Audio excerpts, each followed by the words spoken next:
네, 박근혜 정부의 이른바 사법부 블랙리스트 의혹에 대한 대법원 특별조사단의 결과를 놓고 검찰의 수사가 불가피하다는 목소리가 커지고 있습니다. 전직 대법원장이 수사선상에 오르고 검찰이 법원 행정처를 압수수색하는 사상 초유의 사법 파동 사태가 벌어질지 관심 집중되고 있습니다. 네, 판사 블랙리스트의 피해자이자 이 문제를 직접 고발 조치에 나서겠다고 한 사법정책연구원 차성한 판사 모시고 관련 이야기 나눠보겠습니다. 어서 오십시오. 어서 오세요. 네, 안녕하세요. 네, 어려운 발걸음 해주셔서 너무 고맙습니다. 먼저 이제 미디어를 통해서 많은 부분들이 좀 보도가 됐습니다만 저희가 정리하는 차원에서 일단 특조단의 조사 결과를 어떻게 보고 계신지 저희가 좀 간략하게 일단 듣고 시작을 하겠습니다. 예, 사실관계를 드러낸 것은 강제 수사 없이 어느 정도 성과가 있는 것은 인정을 해야 됩니다. 그런 문제 있는 보고서를 사법부가 스스로 드러냄으로써 이러한 모든 논의가 가능해졌지 않습니까? 다만 가장 심각한 문제점은 형사 조치의 필요성을 너무 섣불리 철저한 검토 없이 배제하고 있다는 것, 직권남용죄 이런 것들은 충분히 검토, 제가 판사로서 유무죄까지는 모르겠지만 적어도 범죄 수사의 필요성은 충분히 존재한다고 생각을 합니다. 그러면 이게 가장 이 문제가 드러나면서 누가 그러니까 수사를 해야 되는가에 대한 문제가 가장 많이 드러난 것 같습니다. 그러니까 검찰이 수사를 해야 되는가, 내부적으로 조사를 해야 되는 것인가, 입장은 어떻습니까? 저희가 이미 3번 정도 조사를 했고 지금 제 입장은 이건 이제 수사가 필요한 상황이 아닌가. 그러니까 핵심 관계자들이 출석을 거부하거나 답변을 하지 않아도 확인할 방법이 지금 없는 상태 아닙니까? 알겠습니다. 그런데 이제 특조단의 결과를 저희가 면면히 좀 들여다보면 내용적으로 저희가 좀 곱씹어봐야 될 내용이 있습니다. 뒷조사를 했지만 인사상의 불이익은 없었다. 그리고 이거 실행이 안 됐다. 이것은 죄가 아니다. 그래서 또한 고발도 할 수 없다. 이런 논리인 것 같아요. 제가 저는 법적으로 전문가는 아닙니다만 뜯어보면 이런 논리인데 이런 부분에 대해서 어떻게 개인적으로 보시고 계신지요? 그러니까 재판을 하는 독립된 판사에 대해서 이런 식으로 광범위한 사찰 그런 것을 하는 것 자체가 훨씬 더 심각한 불이익입니다. 이제 그런 부분들은 충분히 어떤 이제 직권남용죄나 그런 범죄에 해당할 수 있고 그것으로 판사들이 자신의 표현의 자유를 침해당하고 장기적으로는 자신의 재판의 독립, 법관의 독립을 침해당할 우려가 충분히 있거든요. 그래서 그것을 그렇게 가볍게 평가할 것이 아니라고 생각합니다. 또 앞서서도 잠깐 짚어주셨습니다만 양승태 전 대법원장에 대한 조사도 제대로 하지 않았고요. 3번의 조사를 했다라고 이야기를 해주셨습니다만 양승태 전 대법원장에 대한 조사도 제대로 되지 않았고 어떤 인사 관련 자료 제출도 거부를 해서 이조차 확인이 되지 않은 상황인데도 이게 수사가 종료가 됐단 말이죠. 강제 수사가 아니기 때문에 전 대법원장께서 거부한다고 해서 강제할 수 있는 방법이 아니었기 때문에 제대로 안 된 게 맞고요. 그다음에 인사상 자료는 이제 아예 제공되지 않은 건 아니고요. 그 인사모 회원들에 대해서 선발성 보직이나 그다음에 해외 연수에 있어서 불이익이 있는지에 대해서 기초적인 자료를 받았다가 더 확인하기 위해서 추가 자료를 요청했는데 이제 거부당한 부분이 있는데 그 부분은 당연히 앞으로 제공돼야 될 것 같고 궁극적으로는 동의를 받아서 가장 중요한 근무 평정 이런 자료까지 봐야 된다고 생각을 합니다. 이제 직접적으로 이런 내용에 대해서 고발 조치를 하겠다고 목소리를 내고 계신 차성한 판사와 함께 이야기를 나누고 있는데요. 피해자이시기도 합니다. 그러니까 이런 질문은 워낙에 많이 받으셨을 것 같습니다만 당시에는 그 상황이 굉장히 충격적으로 다가오셨을 것 같았는데요. 심경이 그때 당시니까 어땠습니까? 그러니까 이게 조사가 1차, 2차, 3차 있지 않았습니까? 그러니까 이제 1차까지는 사실 제가 드러나지 않았어요. 근데 이제 2차 때 처음 제가 드러나서 충격을 먹어서 좀 부끄러운데 한번 사실 운 적이 있습니다. 그러니까 그리고 이제 이번에는 이제 분노가 심했죠. 왜 내가 뭘 잘못했다고 비위 판사를 하는 재산을 뒤져서 신고를 하고 그러니까 신고한 재산을 뒤지고 그런 감정이 강했는데 지금은 좀 승화하려고 하고 있습니다. 제가 앞으로 대응할 조치, 그러니까 형사고발이나 국가배상, 그다음에 유엔 진정 이런 것들에 집중하려고 하고 있습니다. 그렇다면 짐작이 가는 부분, 그러니까 이런 뒷조사를 당시 이 이런 뒷조사가 왜 있었을까? 예. 왜 나를 뒷조사했을까? 혹시 짐작이 가는 부분은 있으신지요?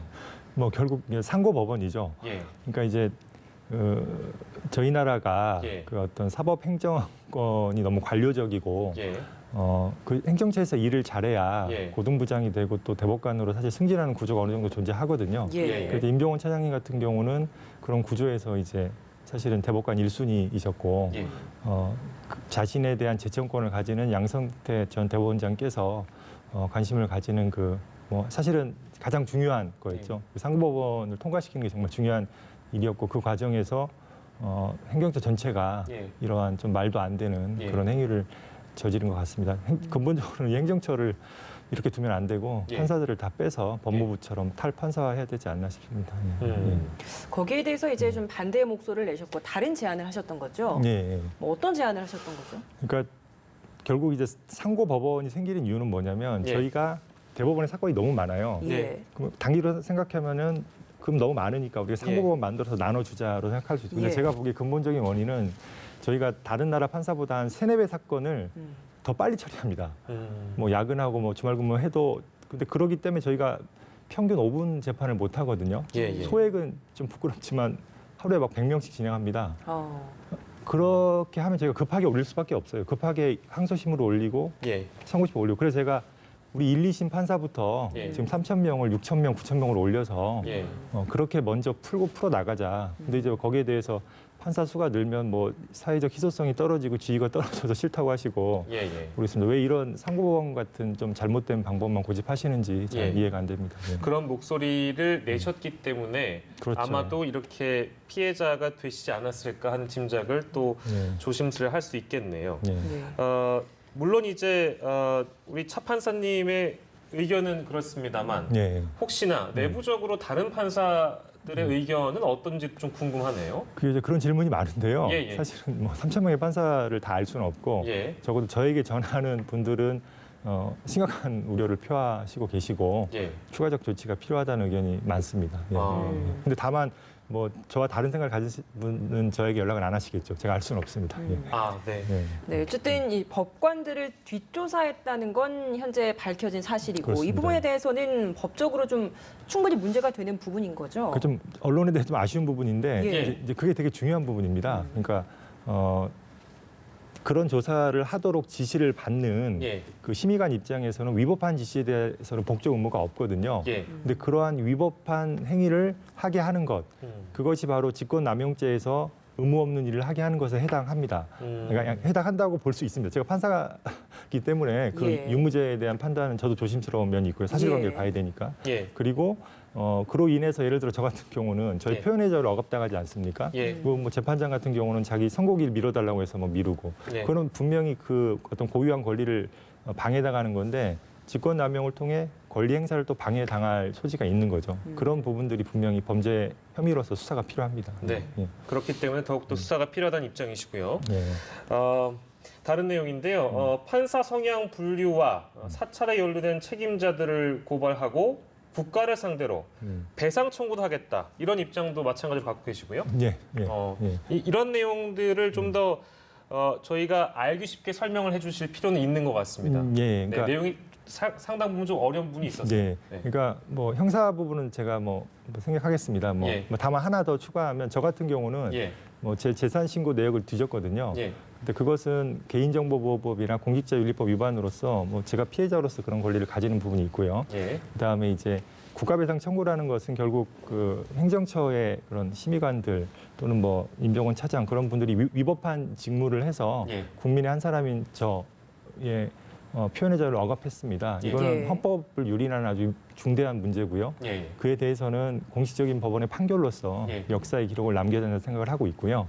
그다음에 이제 제가 아마 유엔 진정 말씀드렸죠. 그러니까 저희가 좀 재판 진행에 있어서 법관 윤리가 좀 후진적인 면이 있습니다. 뭐 열심히 다들 힘든 상황에서 하고 있는 건 맞습니다. 그래서 선진국과 어떤 유엔의 기준에 비추어 봤을 때 이번 사태를 객관적으로 평가받는 것이 필요하고 그것이 대법원과 검찰이 제대로 수사와 재판을 하는지 견제하는 역할도 할 수 있을 거라고 생각합니다. 네. 사실 이렇게 사법부 내부의 문제를 검찰이나 외부의 수사를 의뢰하겠다라고 시도를 하는 게 처음이기 때문에 여기에 그렇죠. 대해서 이제 법원 내부에서도 뭐 사법부 내부에 있는 자료들이 다 보여지고 하다 보면 법원 내부에서의 타격도 클 것이다라는 시각도 있는데 이거 좀 어떻습니까? 사실 저도 그런 생각을 했기 때문에 지금 3번의 기회를 준 거죠. 1차, 2차, 3차. 좀 참담합니다. 그러니까 저희가 의혹을 확실히 해결을 해서 그런 사태를 막았어야 되는데 근데 지금 사태는 너무 뭐 커져버려서 그러니까 구더기 무서워서 장 못 담그는 상황이 이제 된 거죠. 그러니까 여기서 신뢰를 확보하는 것이 훨씬 더 중요한 이익이고 그런 이제 어떤 부수적인 어떤 추가적 자료가 과잉으로 넘어가는 부분은 절차적 협조를 통해서 최대한 최소화하는 게 현실적으로 된 것 같습니다. 이 정도까지는 이제 판사님이 말씀하시는 판사께서 얘기하시는 수사에 대한 부분이 충분히 어느 정도는 설득할 만한 논리로 설명이 된 것 같습니다. 보시는 분들에 따라서는 조금 뭐 저도 그렇습니다. 좀 어려울 수도 있겠지만 저희가 앞서 이제 보도해드린 내용은 이 재판 개입에 대한 문제가 걸려 있습니다. 그러니까 즉 재판 흥정을 했다. 당시 청와대와 대법원이 상고법원의 추진 문제를 놓고 KTX 승무원 관련 건에 대해서 재판 개입을 했다는 부분이거든요. 이걸 근데 저희 좀 받아들이기 좀 충격적인 내용이라서 이걸 먼저 어떻게 해석해야 될지 좀 짚어주시고 이어나가도록 하겠습니다. 그러니까 이제 그런 보고서의 이제 내용이 그러니까 이게 아마 상고법원이 거의 이제 막바지 이제 더 이상 기회가 없을 때 만들어진 문건에 나오는 건데요. 과거에 이러이러한 사례가 있었다는 것을 적시하면서 이제 우리가 협조한 사례 중에 하나로 이런 게 이제 나온 거죠. 그러니까 의혹은 확실히 존재한다는 건 저도 인정을 합니다. 그 부분은 조사가 필요합니다. 다만 이 KTX 재판이 이루어질 당시에 부적절한 부분이 있었는지에 관한 직접 자료는 사실 지금 나온 게 없습니다. 그러니까 그 부분은 제가 신중해서 저도 말씀드리기 좀 어려운 부분이 있습니다. 그리고 또 원세훈 전 국정원장 선거법 관련 사건의 경우에도 대법원 판결이 나오기 전에 법원행정처가 검토 보고서를 먼저 냈고 또 통진당 사건 경우에도 행정처의 고위 간부가 해당 재판장에게 전화를 해서 좀 지시를 했다라는 부분도 개입이다라고 지금 보고 계신 거죠?